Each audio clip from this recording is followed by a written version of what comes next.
cabang-cabang ilmu Al-Quran. Cabang-cabang ilmu Al-Quran itu sendiri adalah berbagai ilmu yang mengkaji aspek-aspek Al-Quran secara mendalam, meliputi tafsir Al-Quran, qiraat, asbabun nuzul, nasikh wa mansukh, muhkam wa mutasyabih, ijazul Quran, rasum Al-Quran, serta ilmu-ilmu lain seperti tajwid, gharib Quran, wujuh an-nadzair, dan munasabah. Pada kesempatan kali ini saya akan menjelaskan mengenai 3 cabang ilmu Al-Quran, yakni ilmu nasikh wa mansukh, ilmu adab tilawatil Quran, dan ilmu tafsir. Yang pertama yaitu ilmu nasikh wa mansukh.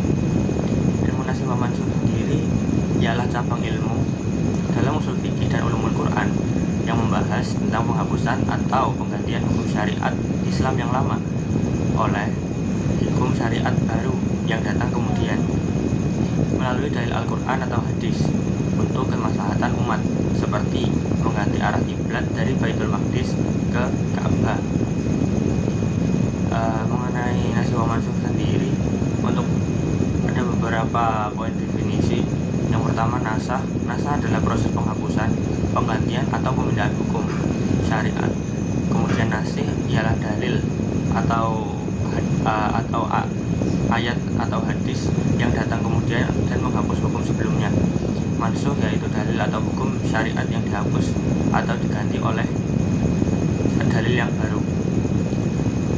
Kemudian contoh dalam Al-Quran sendiri itu ada pergantian kiblat pada surat Al-Quran surat Al-Baqarah ayat 144. Ayat ini menjelaskan tentang menghadap Baitul Maqdis. Arah kiblat yang asalnya menghadap ke Baitul Maqdis kemudian dihapus dan diganti ke ayat yang memerintahkan untuk kiblat menghadap ke arah Ka'bah. Kemudian ada contoh lagi hukum perang, hukum bahwa 20 mukmin bisa melawan 200 kafir.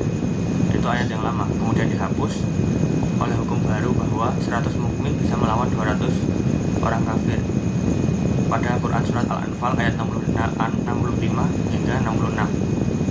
Jadi jenis nasakh sendiri di sini ada nasakh lafaz wal hukum. Lafaz dan hukumnya dihapus secara bersama-sama. Contohnya ayat tentang 10 susuan yang mengharamkan pernikahan. Kemudian ada nasakh hukum duna al-lafaz, yaitu hukumnya dihapus tetapi lafaznya tetap ada. Contohnya ayat tentang puasa di awal Islam yang hukumnya berubah.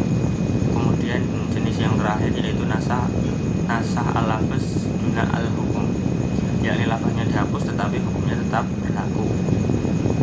Kemudian cabang ilmu Al-Quran yang kedua yakni ilmu adab tilawah Al-Quran.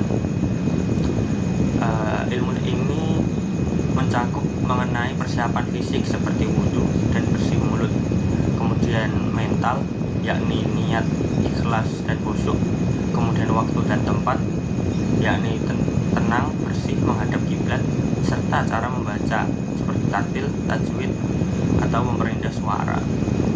Untuk mendapatkan adab-adab utama tilawah Quran, yakni yang pertama seperti persiapan diri, yakni berwudu, membersihkan mulut, dan memakai pakaian yang bersih.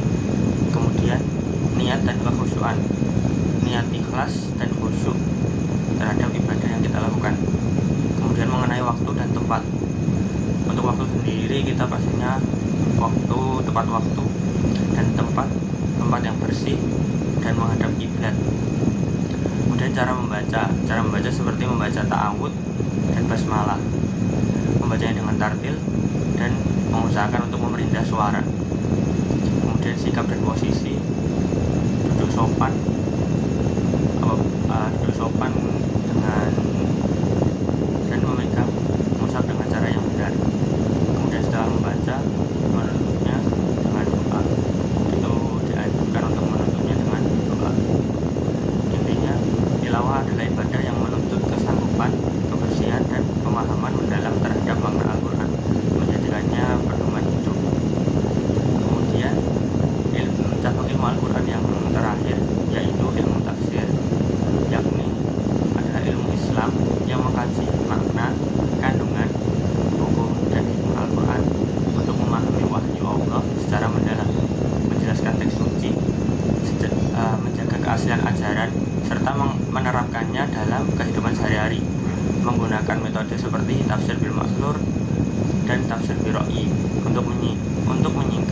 makna tersembunyi dari firman Allah Subhanahu wa taala.